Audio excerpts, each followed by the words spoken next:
Shalom, all praises to Yahweh, Ba'ashem Yahushai, Ba'ashem Harakakadash. The bonus to the apostles and elders of Great Millstone and Roll. Shalom to all the brothers doing the work of Syrian truth. Um, yeah, got this article on the Military Times talking about China basically. Well, it says China holds large-scale joint strike drills aimed at Taiwan, and this is something that's been happening relatively regularly for like most of last year. It kind of picked up after Russia invaded what's it called, man? Ukraine. After that war kicked off, they've been more aggressive towards it because they can kind of use. Well, there was two things. There was like the way the U.S. basically scarpered out of Afghanistan, and that was like man just dropped everything and fucked off like you wouldn't even have thought they were ever there, but they just they whizzed out, which made them look questionable. Then as well, with Russia basically doing their thing, and the extent of how the US combated it probably put a spirit in them to be like, okay, yo, we can make this thing happen. Because Hong Kong kind of happened with, there was obviously people saying shit and protesting and whatnot, but as far as them just going through doing a smash and grab, and then and now it's part of China, shit went smooth. So yeah, it says the Chinese military held large-scale joint combat strike drills starting Sunday, sending warplanes and Navy vessels towards Taiwan. Both the Chinese and Taiwanese defense ministries said. The exercises coincided with the visit of a group of German lawmakers who landed in Taiwan on Monday morning. Leading the delegation is Mary Agnes Strack-Zimmerman. What the fuck is that name? Two double barrels. Who leads the German Parliament's Defense Committee. Funny as hell, having a woman doing that. But yeah, this happened before with when what's her name, the old speaker bitch, man, the name's evading me right now. Nancy Pelosi, that's the one. When Nancy Pelosi went to visit as well, then they started doing hella drills and whatnot in a similar way, where it's basically saying like, yo, you fuck with the West, then we're gonna have to secure what's ours, kind of a thing. But obviously the West has a foot in it. Well, more than a foot, because why the chips made in Taiwan, those things are a premium globally. They're using all kinds of things, weapon systems, all kinds of various levels of technology. They're desirable and essential, like for national defense stuff. So how that's gonna shake out, if the situation in which China looks to go into Taiwan, if they do, then yeah, it's gonna be peak. It's gonna throw a lot of things up in the air. Because there's what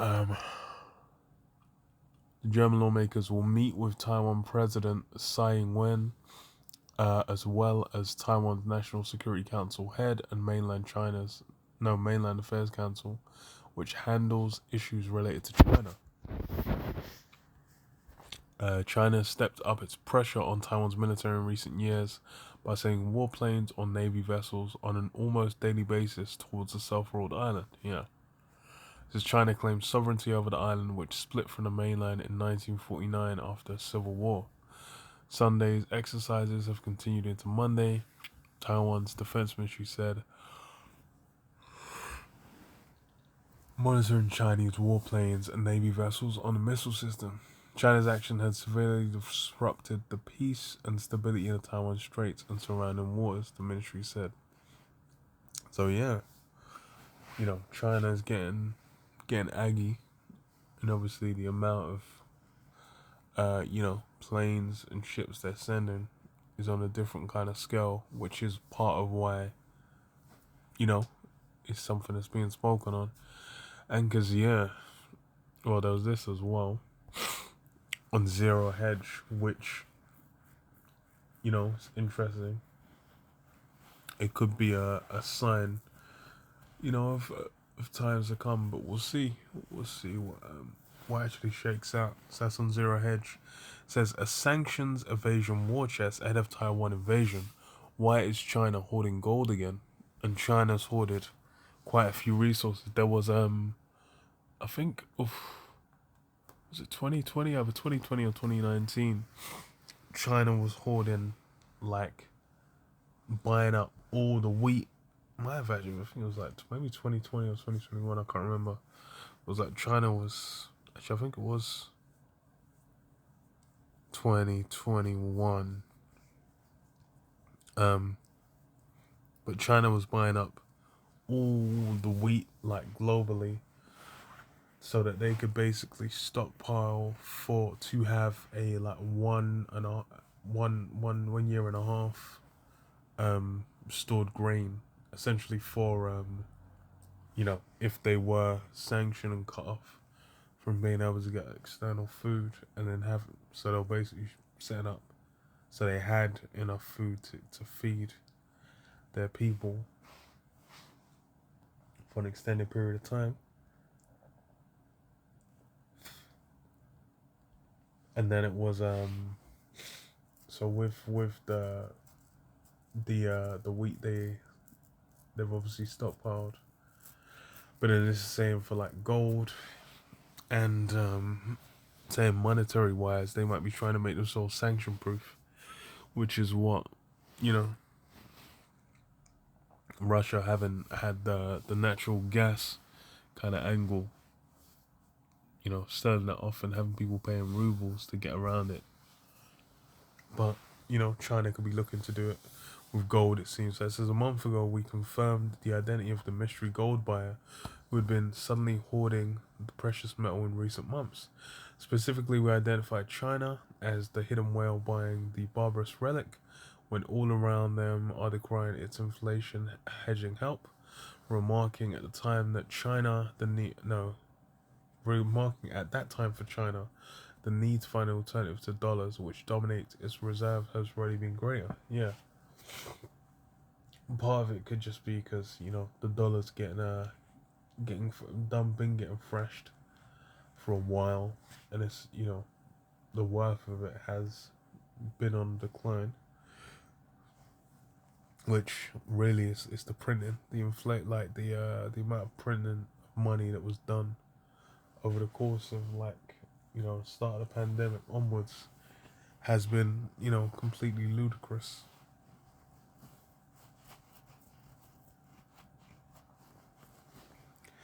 But hey,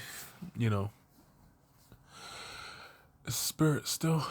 So it says tensions with the US have been high since measures taken against its semiconductor firms, and yeah, I think that was the most recent thing, is they were aiming for the tech angle, because they basically limited what do you call it? I think they were trying to get, like, people, Americans working in those companies to kind of sell stuff to get around, it in China. But, ended up with a bunch of their companies, being cut off, from certain components. And, it's been damaging them. So they might be looking to be like, okay, yeah, we need to make sure we have, so we can't just get fucked over by, the dollar's value. But it's also put in their mind, going against America. So it says, semiconductor firms, while Russia's invasion of Ukraine has demonstrated Washington's willingness to sanction central bank reserves. In other words, now that the US has shown it's ready to weaponize the dollar, any US dollar reserves held by the Fed, Western banks, or any other counterparty could and will be promptly confiscated if China does something unpleasant, like invading Taiwan, which is why China is desperately seeking money with counterparty risk. No, without counterparty risk. Here it just has two choices, crypto or gold. For now it seems it's picked the latter. So yeah, basically trying to have, an independent resource that can't be manipulated to basically, fuck over their economy. Arrived at gold, surprise, surprise. But then it says, where was it? Yeah. So I'll just skip down because it's very technical. So he says, however, Gali notes that what is less clear is what has driven these massive purchases. Let's get down to the second one. It says, what hedge and sanctions? It says, we previously discussed the rise in perceived sanctions risk associated with the US dollar's reserves held in the East. Following the introduction of the Western sanctions on Russia this year, a less likely scenario worth considering is whether a steep increase in gold reserves could be associated with the building of a sanction evasion war chest tied to China's geopolitical ambitions. Yeah, so essentially building that that war chest, so that, and it lines up with them storing all that grain, so they have as far as internally enough food, because China has their populations fucking colossal. So they don't need to have these things sorted, because if the people start rioting, it's all gonna be a myth. So it says Western Central Russia, a less likely scenario worth considering is whether the steep increase in gold reserves could be associated with the building of a sanctioned evasion war chest tied to China's geopolitical ambitions. Yeah. So that sanctioned evasion, that's obviously something, they've had in their mind, because they've seen what happened with Russia, so they're trying to preempt it. And then as well, them making a military show, and it lets you know when that time, and where it could further, pile on top of each other and escalate. Joel 3:9, it says, proclaim ye this among the Gentiles, prepare war, wake up the mighty men, let all the men of war draw near, let them come up. Put your plowshares into swords, and your pruning hooks into spears. Let the weak say, I am strong.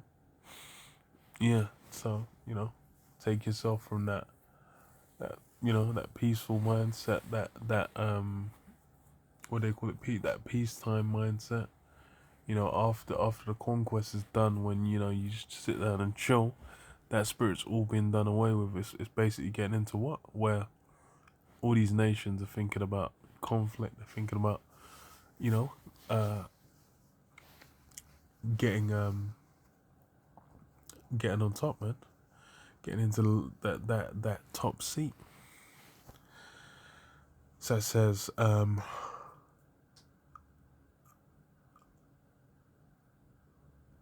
beat your plowshares into swords and your pruning hooks into spears.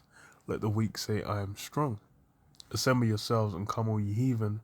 Gather yourselves together round about. Thither cause thy mighty ones to come down, O Lord Yahweh. Let the heathen be wakened and come up to the valley of Yahweh Shaphat. For there will I sit to judge all the heathen round about. And that's where it's escalating to. A valley of Yahweh Shaphat, the valley of the Most High's judgment, where the heathen going to be, grouped up. And then judgment. So this is what, Obadiah 1:6. How are the things of Esau searched out? How are his hidden things sought up? Yeah, how are Esau's things sought up? It says what, all the men of thy confederacy have brought thee to the border. The men who were at peace with thee have deceived thee and prevailed against thee. So yeah, the men of thy confederacy, all these, so-called allies, what? They're gonna turn. It says what? They that were at peace with thee, have deceived thee and prevailed against thee. They that eat thy bread have laid a wound under thee. There is none understanding in them. Yeah, so they that eat thy bread. And China's one of those that's been eating bread, like they said. They've been using that reserve currency and then buying up that the US debt. That's basically been a way for them, to make money, to make merchandise. In the meantime, but what does it say? They that eat thy bread have laid a wound under thee. There is none understanding in him. Yeah, these guys are all looking to turn, to flip on Esau. Get out. And then what? They're looking to build themselves up, man. That's the mindset everyone's been getting into. But it says what? 1 Thessalonians 5:1. It says, but of the times and seasons, brethren, you have no need that I write unto you. For yourselves know perfectly that the day of the Lord so cometh as a thief in the night.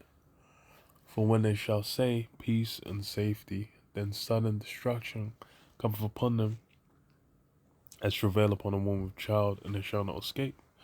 So yeah, these things can easily just switch up at a drop of a hat, to where it will go from seeming like, oh yeah, everything's just keeping as it is. They might have moved their troops, they ain't done anything for a minute, but then what?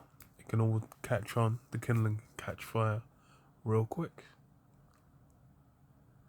That's something that